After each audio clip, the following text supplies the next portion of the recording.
A Cleide vai fazer o preparo da tarde de hoje. Boa tarde a todos.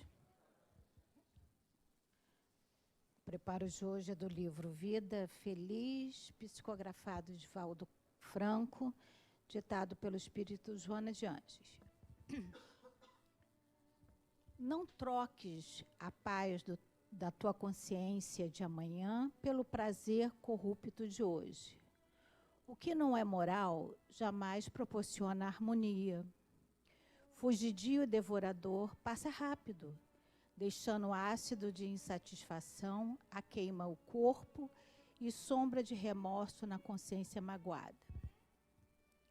Permanece sedento, mas não arrependido.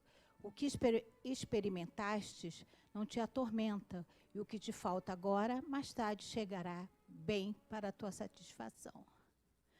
Bom, Joana, mais uma vez, todas as vezes que viemos aqui, ela tenta trazer para nós os ensinamentos individuais, pessoais. Nós estamos na Terra para estabelecer uma linha divisória de ilusões. O que é realidade e ilusão? Está querendo aqui. Gente, observa, preste atenção, observa o seu eu interior. Todos nós temos um eu profundo, temos um eu divino, que nos dá um equilíbrio para as ações que fazemos. O nosso ego diz, opa, eu quero aquilo, eu quero isso, eu quero fazer aquilo. E o nosso eu divino, o nosso eu interior diz, calma, observa, percebe, olha o que está te mostrando. Mas nós agimos primeiro e pensamos depois. Então, ela tenta dizer para nós, se equilibra, te conhece, observa. Aí tem pessoas que dizem, mas aí eu não vou fazer mais nada, porque tudo é ilusão. Não, ela ainda diz aqui, continue sedento. Continuar sedento é se conhecer, é saber, é querer entender, é querer observar, é querer saber quem nós somos. Só dessa maneira que a gente pode distinguir o que é ilusão e realidade. Quanto mais nós aprendemos, quanto mais lidamos com essas coisas, estudando, lendo, observando. Ai, mas é cansativo. Cansativo porque não está ainda intrínseco, não está dentro de nós. A partir do momento que a gente começa a sentir isso dentro de nós, automaticamente aquilo vai se exteriorizando. Aí ela vem aqui dizendo, para a gente, a consciência humana está quase sempre envolvida por ilusões, que impossibilitam, por um lado, a capacidade de autopercepção, e de outro, dificulta o contato com a realidade das coisas. Nós estamos aqui para saber quem somos, como somos. Quando nos deram o livre-arbítrio, deram para a gente responsabilidade. E essa responsabilidade é saber o que fazemos, com o que nós adquirimos. Aí vem aquela situação do causa e efeito, ação e reação. À medida que o ser se compenetra da realidade, é que, como espírito imortal, mais fácil se torna o crescimento intelecto-moral, graças ao qual processa as dificuldades e o desafio. Não desperdices energia mascarando-te. O trabalho contínuo de autoaprimoramento interior até exteriorizar as conquistas que nós temos diariamente em cada reencarnação, aprendendo um pouquinho mais. Fique com Deus e boa palestra para vocês.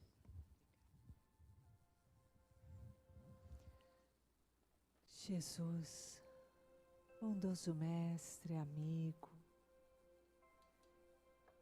que nos acolhe nesta tarde de hoje, abençoando-nos, dulcificando os nossos corações e trazendo a serenidade que buscamos em Ti para que esteja presente em nós. Pedimos a Ti, a Joana de Ângeles, nossa mentora amorosa, que com o seu carinho e a sua inspiração, envolva o Daniel Puerari, trabalhador da casa, nos estudos que ele preparou para a tarde de hoje. Graças a Deus.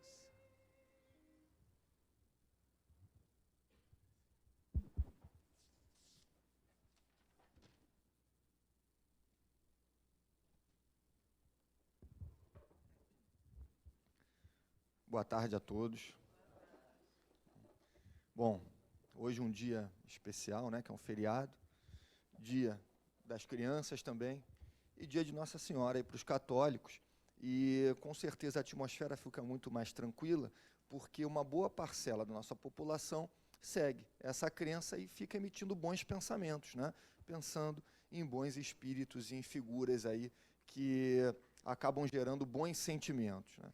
E tudo nessa nossa vida é pautado em energia, como a gente vai também falar ao longo aí da nossa conversa de hoje. Bom, conversa de hoje, que o tema é cólera, a cólera perversa. Está lá no capítulo 9 do Evangelho segundo o Espiritismo, mas nós temos também diversas literaturas que trabalham, claro, com a cólera, raiva, ódio, todos esses termos tem ali aquele mesmo sentido, um sentimento negativo que uma pessoa tem para outra, ou perante um grupo, ou perante qualquer coisa. A raiva é uma energia, a cólera é uma energia, e o dínamo dessa energia é o próprio indivíduo, que fica ali emitindo aquele sentimento, né? O nosso cérebro, o nosso corpo, já dizia aí um preparo que era muito interessante, uns 2 livros antes desse atual, através do irmão José, né, que é o Vigiai e Orai.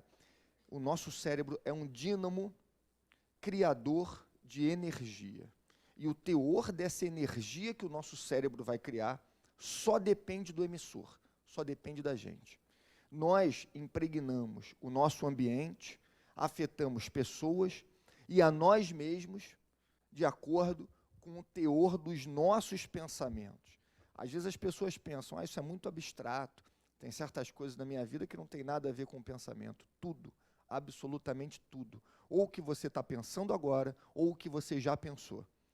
Ou o que você está pensando, ou já pensou, vai influenciar diretamente na sua vida. É muito interessante que esse ensinamento não foge em nada do que outras religiões, outras filosofias trabalham, né? As filosofias orientais, enfim, é muito interessante termos essa percepção, principalmente após esse esforço que a doutrina espírita, aí, através dos espíritos que nos trazem a literatura da série psicológica, assim como Joana de Ângeles e outros espíritos, Hamed, principalmente a partir dessa fase em que se aborda as questões psicológicas no espiritismo, nós conseguimos ter um avanço, pelo menos aqui para a gente, né, para os estudiosos das filosofias, religiões ocidentais, pelo menos agora nós começamos a ter um esclarecimento bem maior sobre o poder do nosso pensamento e como ele influencia na realidade. Antes de falar na cólera especificamente, é só para a gente ter uma ideia sobre como o pensamento influencia a matéria. Nós temos aí uma experiência que ela é bem conhecida, está no YouTube. Quem quiser, quem de repente não viu, é só colocar lá, o poder das águas. Poder das águas. O cientista que fez essa pesquisa chama Masaru Emoto. O que o Masaru Emoto fez? É bem conhecido isso, né? Ele colocou vários potes com água, e ele, numa das fases da experiência, né? Vários potes com água, com nomes ali. E separou em 2 grupos, nomes bons, nomes bonitos, que remetem a bons sentimentos, e nomes negativos, raiva, ódio, e até de pessoas também que, enfim, nos remetem a pensamentos não tão pacíficos, como Hitler e tudo mais, né? Amor, Jesus Cristo, Maria de Nazaré de um lado, e os outros pensamentos e outras palavras não tão positivas, né, para não dizer bem negativas, do outro. E colocou no metrô de Tóquio.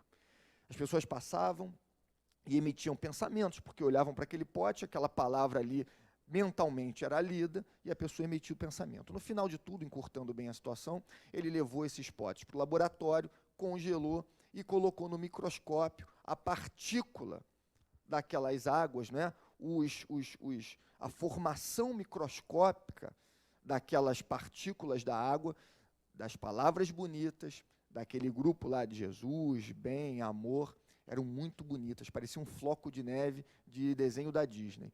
Agora, das palavras negativas, eles tinham uma figura completamente disforme, a coloração, inclusive, era uma coisa bem escura e pesada. Você sentia que aquela amostra ali não tinha uma energia muito boa. Então, tudo pautado no pensamento. A água foi a mesma, CNTP, condições naturais de temperatura e pressão, as mesmas. Então, não dá para falar que o ambiente influenciou bem para uma e não para o outro. Pensamento, o nosso pensamento. Não é?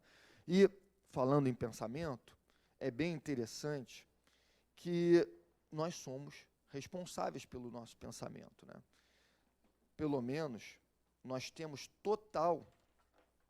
Essa é bom... Obrigado. Bom tomar cuidado para não riscar o negócio.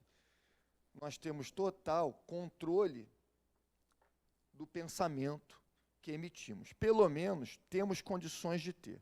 Vamos imaginar que aqui seja uma figura de uma aura de uma pessoa. A energia que a pessoa emite. O nosso pensamento, o nosso corpo, a matéria, toda e qualquer matéria viva emite energia, toda. As plantas, o mar, os animais, os seres humanos emitem energia. Quando você tem um pensamento positivo e você se mantém bem nesse pensamento positivo, você costuma sempre superar um ou outro problema da vida, tentando encarar de uma forma positiva e não remoendo os problemas e reclamando da vida, o seu campo energético, ele é bem fechado e uniforme. Bem fechado e uniforme. Parece muito mal comparando, né, uma boca de fogão a gás. Quando você tem todas aquelas chamas na mesma intensidade.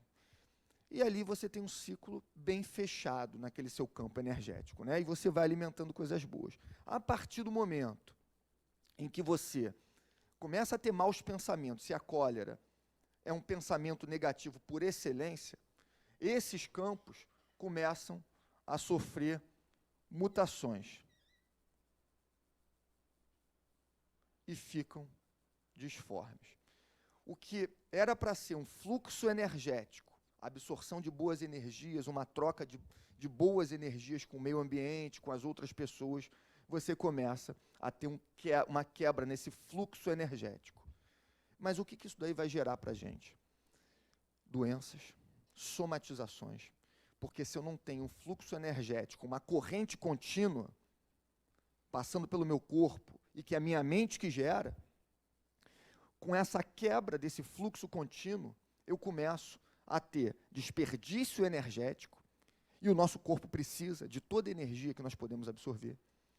Desperdício de um lado e falta do outro. Alguma coisa vai acabar dando errado. Em algum momento, a pessoa vai ter algum problema físico, não só psíquico, físico. Mas como o pensamento vai influenciar a matéria? Influencia diretamente, a exemplo aí do experimento do Dr. Masaru Emoto, né? Tem uma fotografia que se chama fotografia Kirlian. Foi um casal de russos, na verdade, nos anos 40, 39, 40, que eles descobriram que essa energia emanada do ser humano pode ser fotografada. E descobriram que não apenas do ser humano, não apenas do ser humano. Descobriram que também todo e qualquer ser vivo, animal, também tem essa energia. E eles conseguiram, através dessa fotografia, de um sistema que eles criaram, foi acidentalmente, né? Acidentalmente, pelo menos é o que eles dizem que foi acidentalmente, era para acontecer naquele momento. Ele era um eletricista famoso e acabou descobrindo essa fotografia da energia dos corpos vivos, né?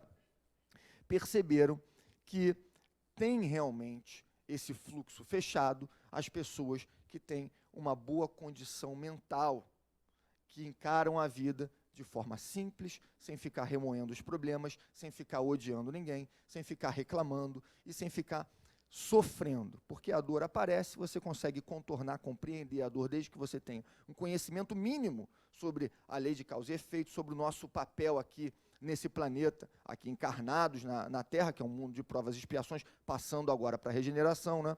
Não vai dar para todo mundo ver, mas nesse livro tem uma foto aqui do lado esquerdo, uma pessoa que tem um fluxo perfeito energético.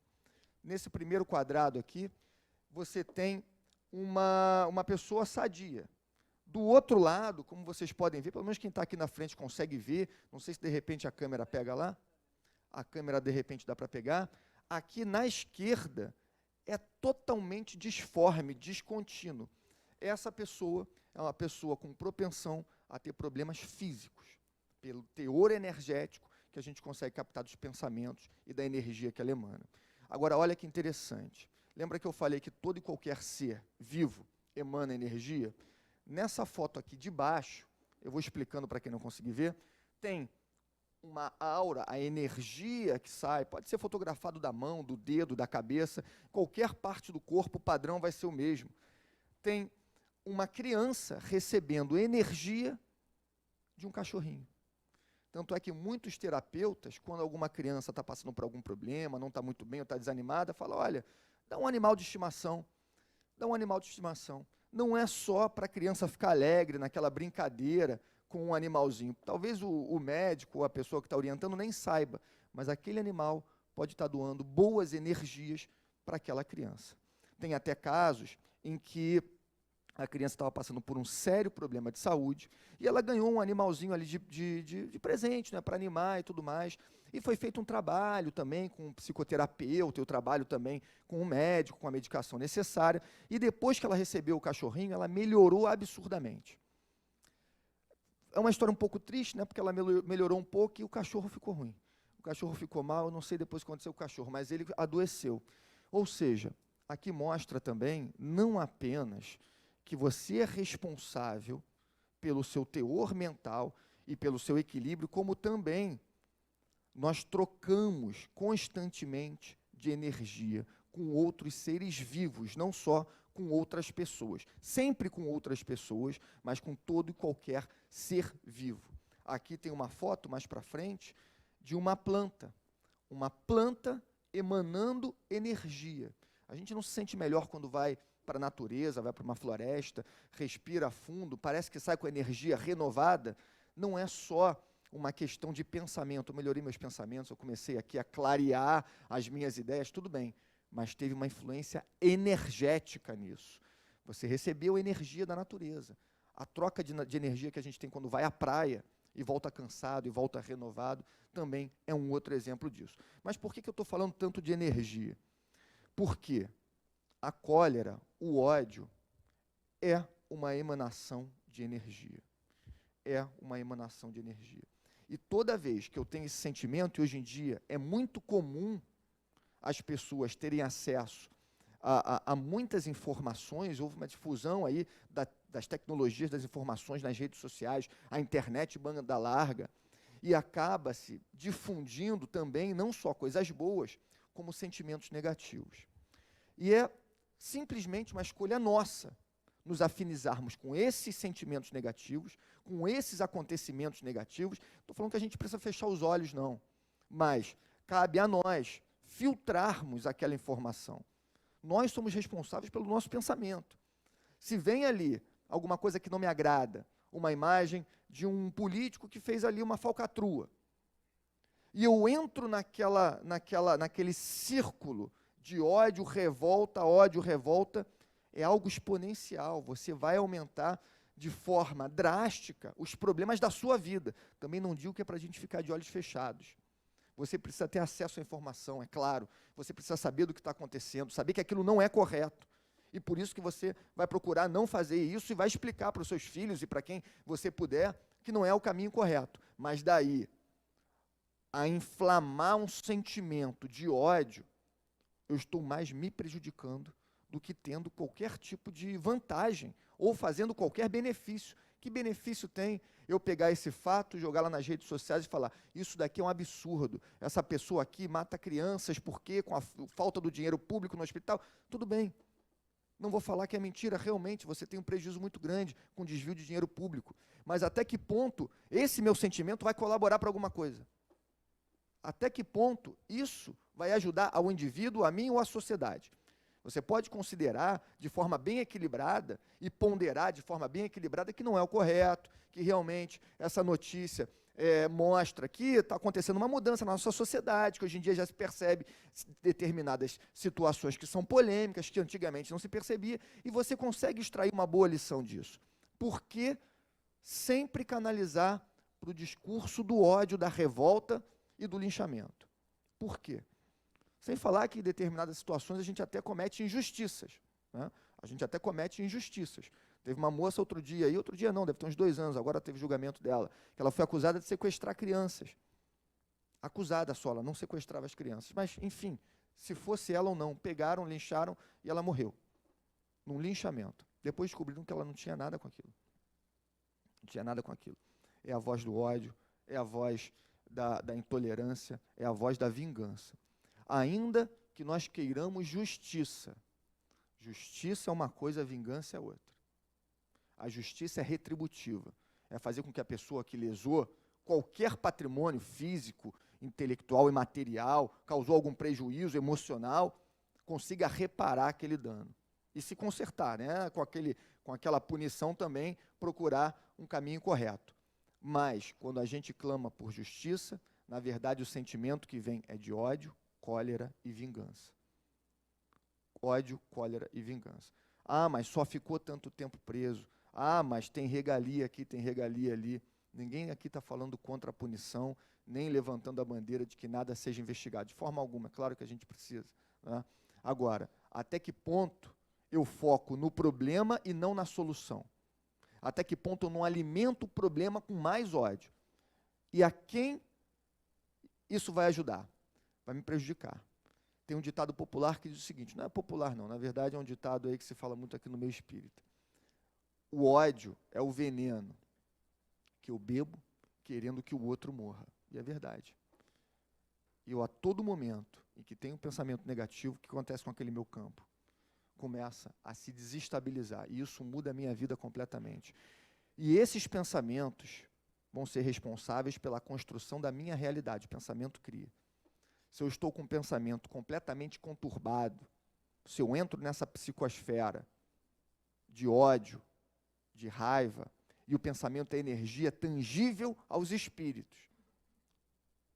O que a gente tem aqui como tangível, esse púlpito, esse livro, os espíritos nos trazem que o nosso pensamento cria figuras mentais, captáveis por outros espíritos desencarnados, encarnados também. Tanto é que a gente sente a energia das pessoas.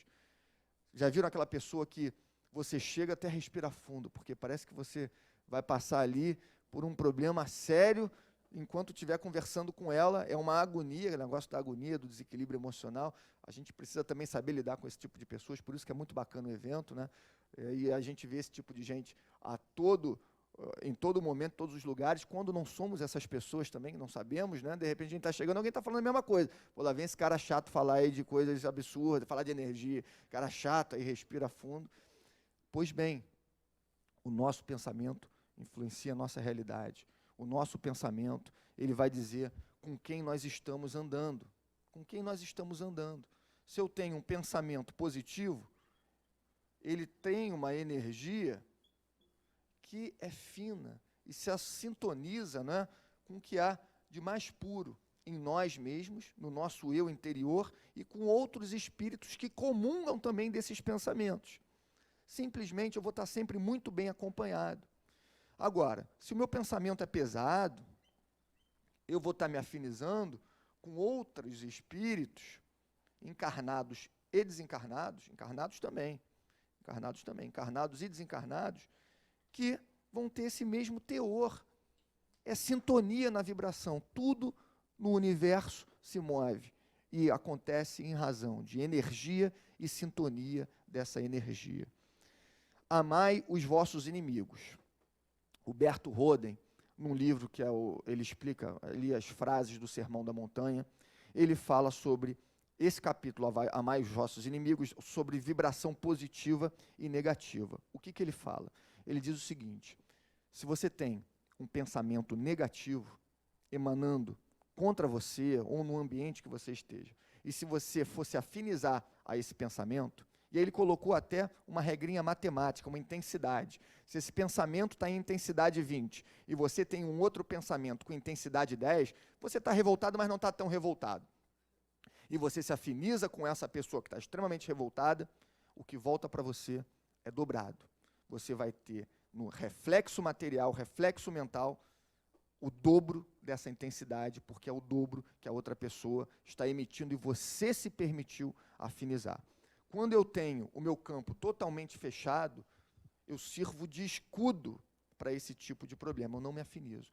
Quando eu dou uma brecha, e só basta uma brecha, uma pequena fagulha de ódio não tratado, de raiva não tratada, vira uma tragédia. Tudo começa quando você dá uma pequena brecha. Por isso que Jesus sempre falou, vigiai e orai. Se você vigia e você ora, você não abre brecha. Ou se você percebe que abriu brecha, você não bobeia, não é? E isso é muito interessante, porque a todo momento nós somos compelidos ao equilíbrio, o universo todo busca o equilíbrio.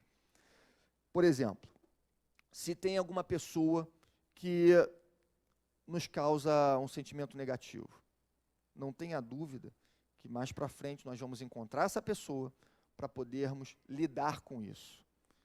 A gente só aprende lidando com as coisas, na prática.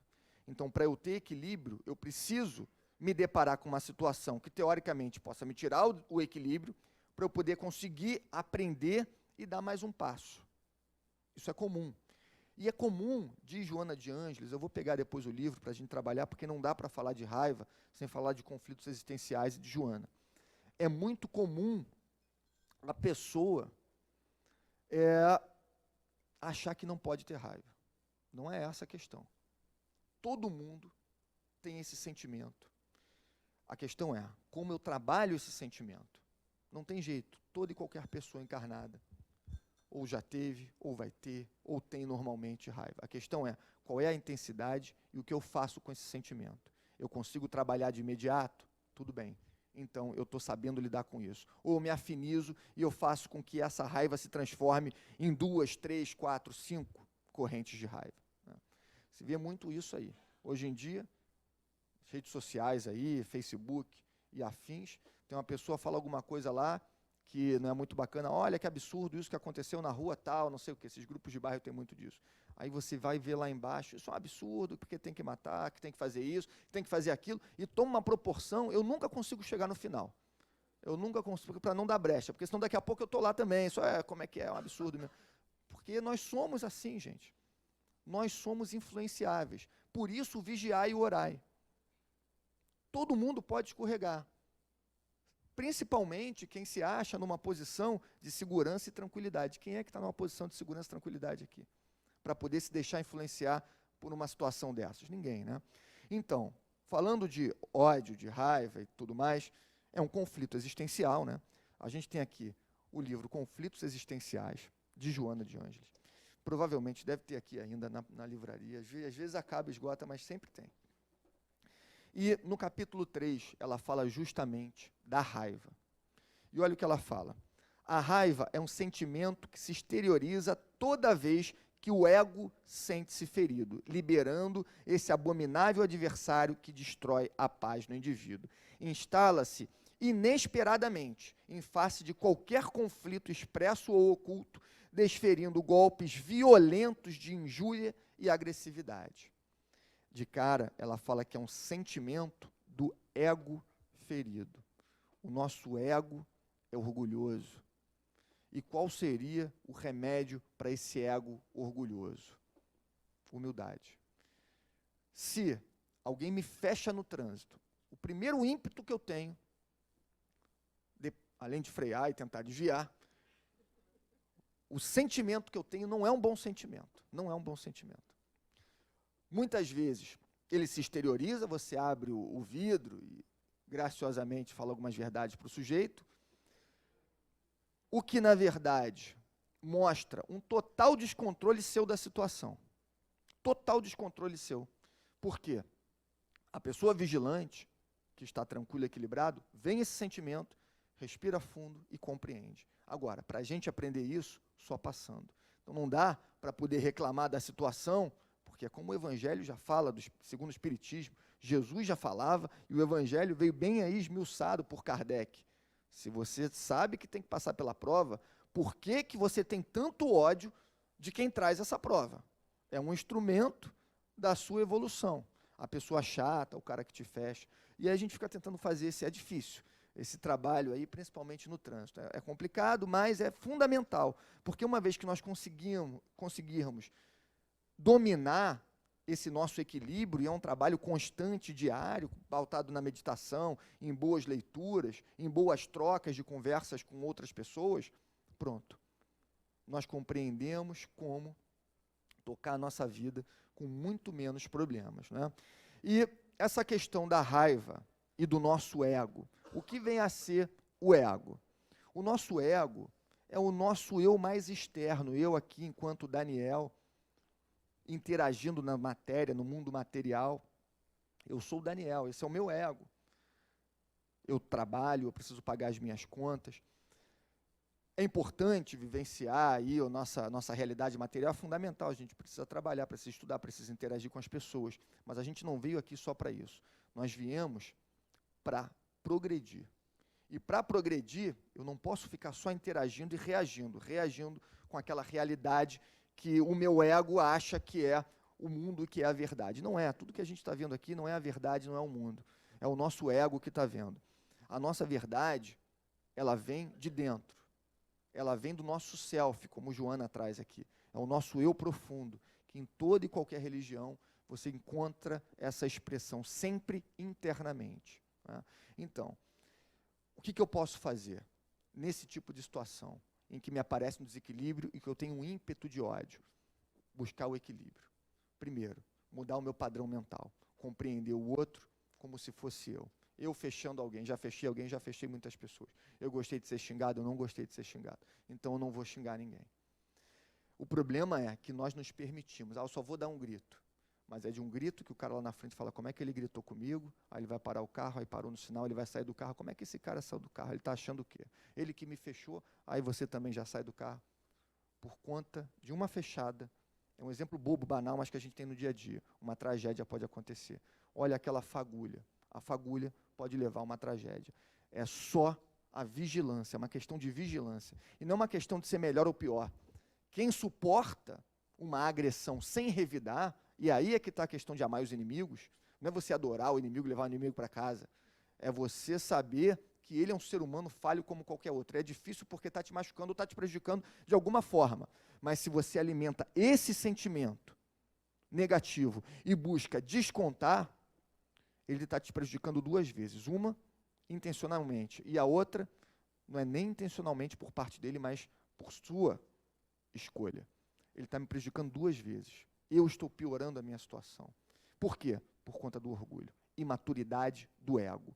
Nós não somos aquela pessoa que está ali dirigindo aquele carro, nós não somos aquele funcionário lá do trabalho que de repente acaba sendo injustiçado por um chefe ou por um colega de trabalho que está fazendo uma fofoca. Nós não somos nada disso. Nós somos seres espirituais em busca da perfeição. Então, por que eu me preocupo tanto no meu dia a dia com essa cegueira que o ego me traz? Não é? É uma reflexão que a gente tem que ter diariamente. A gente tem que acordar e ver, eu estou indo para o meu trabalho, mas o trabalho não é meu, eu estou como Daniel, eu não sou Daniel, eu vou encontrar com outras pessoas que não são aquilo, que estão enraivosas, estão intolerantes, estão prejudicando outras pessoas, mas não são isso, também são outras pessoas que estão na batalha como eu aqui. Assim como eu também firo as pessoas, eu posso ser ferido, isso faz parte da vida. Agora, o meu ego faz com que eu me ache acima dessas pessoas, como ele vai falar assim comigo. Ele está achando o quê? Só o sentimento que você já teve nesse momento já te prejudicou, né? A questão é trabalhar isso. Como é que eu vou trabalhar? E a reforma íntima é o principal esforço que a gente tem que ter para poder mudar o nosso padrão de pensamento e para poder melhorarmos enquanto pessoa, em escala de evolução aqui nesse mundo de provas e expiações. Tem a história do Jonas, a metáfora do Jonas, né? Como é que é essa metáfora? Às vezes muitas pessoas já conhecem, mas é interessante, né? Essa questão da reforma íntima e do chamado, e nós somos chamados a todo momento. Jonas foi acordado por Deus, e ele falou o seguinte: acorda e levanta. Foi um chamado de Deus para ele acordar e levantar. Quando ele olhou, ele percebeu que Deus queria uma missão para ele, e ele falou o seguinte: olha só, você vai para Nínive, Deus falando com Jonas, né?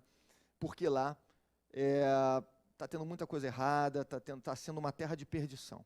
Você vai explicar para aquelas pessoas daquela cidade lá de Nínive, que se eles não mudarem de atitude, uma coisa muito ruim vai acontecer em todo aquele povo.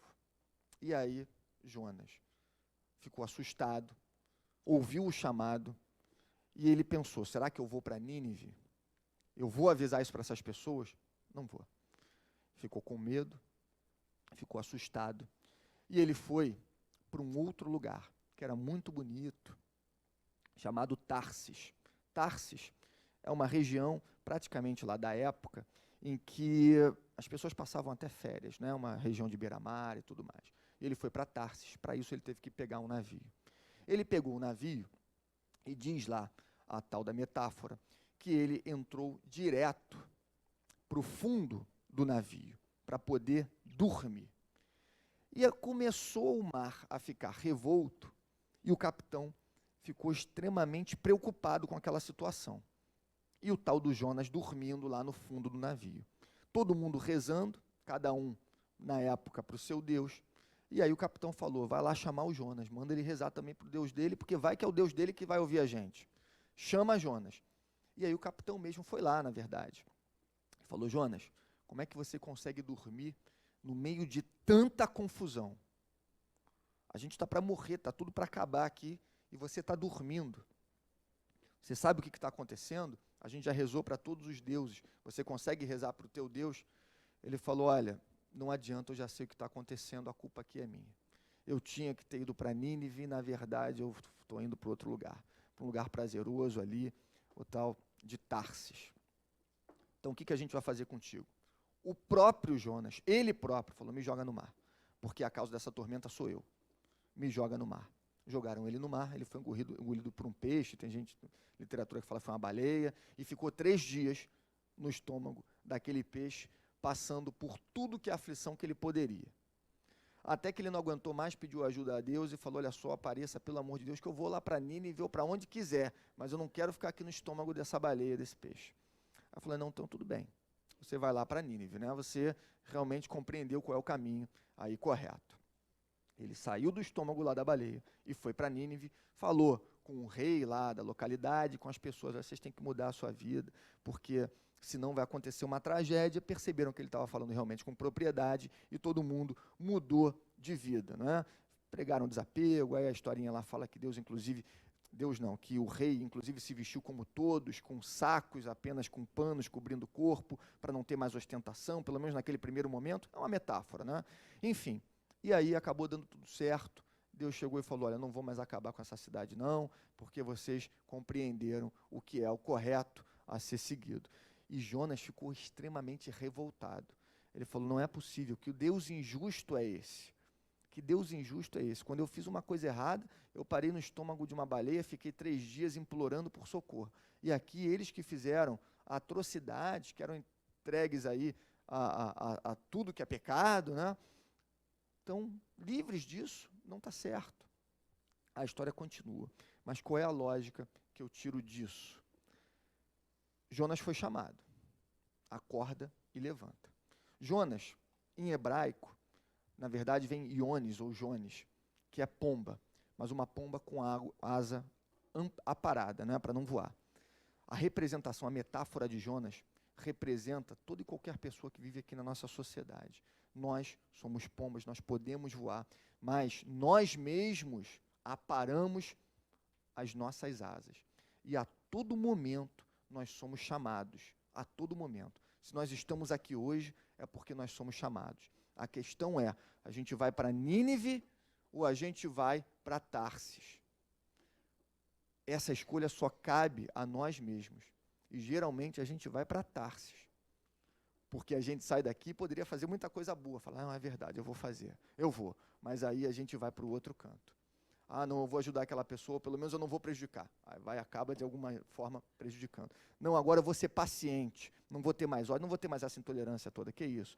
Passou um tempo, vai para Tarsis.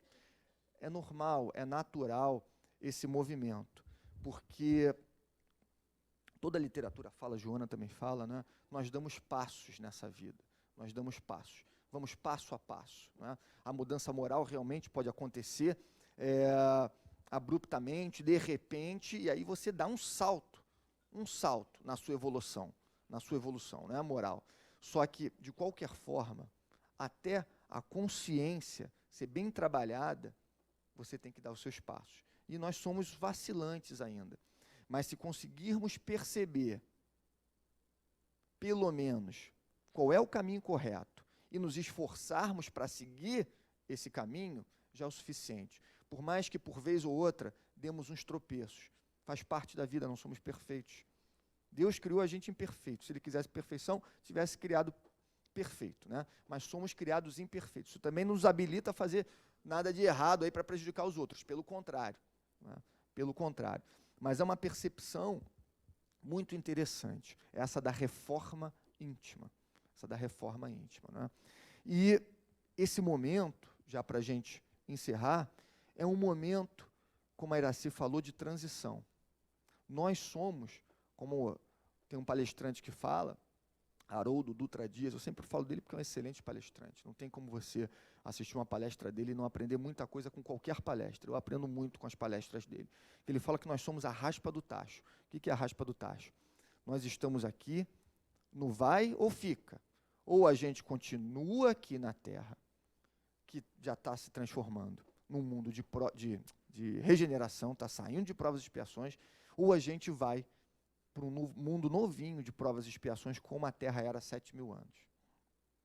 E está próximo? Está muito próximo. Aquela parábola dos trabalhadores da última hora, matematicamente, nós estamos na última hora.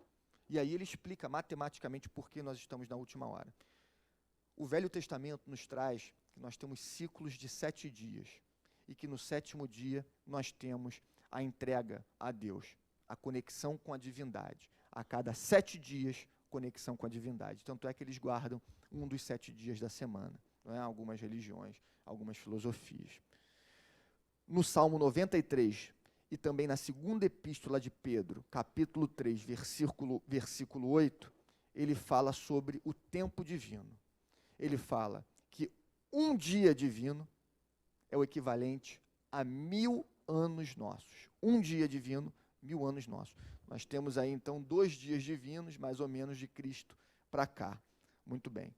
O Evangelho, segundo o Espiritismo, das questões... O Evangelho não, Livro dos Espíritos, das questões 52 a 59, fala sobre a raça adâmica. O que vem a ser a raça adâmica?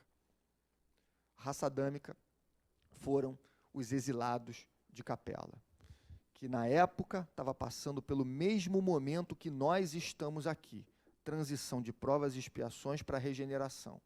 Algumas pessoas não passaram, vieram para cá, inauguraram a nossa terra, novinha, como um novo mundo de provas e expiações. E estão seguindo aí com a gente, alguns já passaram, mas outros ainda acompanham a gente aqui, são fiéis à nossa terra. E vejam bem, tudo bem. Quando isso aconteceu? Existiu Adão? Pergunta Kardec. Os espíritos falam, não existiu Adão. Na pergunta seguinte, mas quando Adão esteve aqui? Aí você pensa, espera aí, se não existiu, como é que ele esteve aqui? E os espíritos respondem, há mais ou menos 4.000 anos antes de Cristo. O que ele quis dizer com Adão? Não aquele ser humano, que foi o único ser humano junto de Eva, mas a raça adâmica, que inaugurou a população aqui do nosso orbe, né? Mais ou menos 4.000 anos antes de Cristo. Tudo bem. Ismael, que é o grande organizador do nosso orbe e que, junto com inúmeros espíritos de alta grandeza, escolheram o Brasil para ser o coração do mundo e a pátria do Evangelho, tem um livro muito bacana de Chico, Brasil, coração do mundo, pátria do Evangelho, se reuniu em 1831 com essa pleide de espíritos bem evoluídos e falou o seguinte: olha só, estamos para testemunhar a chegada do Consolador. Quem é o Consolador? O Espiritismo e todos os esclarecimentos aí que Kardec trouxe através dos Espíritos. Quando chegar o Consolador, teremos 100 anos que serão preparatórios para os 100 anos seguintes. Quando chegou o Consolador? 1857. 1857 chegou. Tudo bem. Chegou o Consolador, Kardec, Chico Xavier, foi no programa Pinga Fogo. Lembra que ele fazia aquelas perguntas? Quem viu o filme do Chico, quem leu o livro, sabe. Perguntaram para o Chico: Chico, pergunta aí para o Emmanuel, quando é, então, que vai acontecer esse mundo de regeneração? Vai acontecer em 2057. Foi categórico, 2057. Espera aí. Então, nós não estamos na regeneração, estamos na transição, tudo bem. Agora, por que nós somos os trabalhadores e estamos na última hora? Por quê? Porque se a gente pegar uma hora divina, que tem um dia, na verdade, né? 1000 anos, pega esses 1000 anos e divide por 24, dá 41,6666, 41. 2057 menos 41,666, 41,666 é a hora divina da 2016.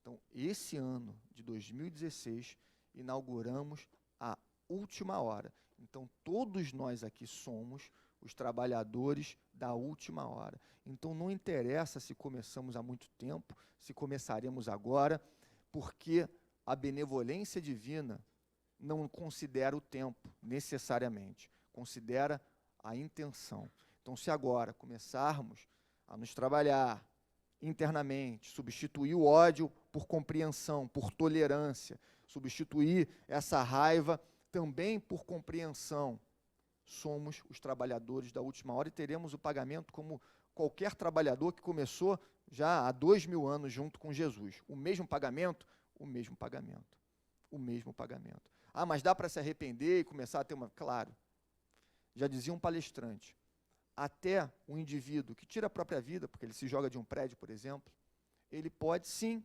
ser salvo, desde que ele se arrependa. E é um longo caminho dali, dependendo da janela que ele vai sair até o chão. Ele pode sim ter se arrependido e pode sim ser salvo ali, não é? Desde que ele se arrependa. Então, quem somos nós para não acharmos que em mais 50, 20, 2, 6 meses de vida não seria o suficiente para podermos aí melhorar, né? Meus amigos, só umas reflexões, né? Não tem aqui a pretensão de ficar passando matéria, não é uma aula. Acho que a palestra é sempre interessante para causar reflexões nas pessoas, a gente sai pensativo, né? Obrigado aí pela atenção de vocês, bom retorno, bom feriado, tudo de bom.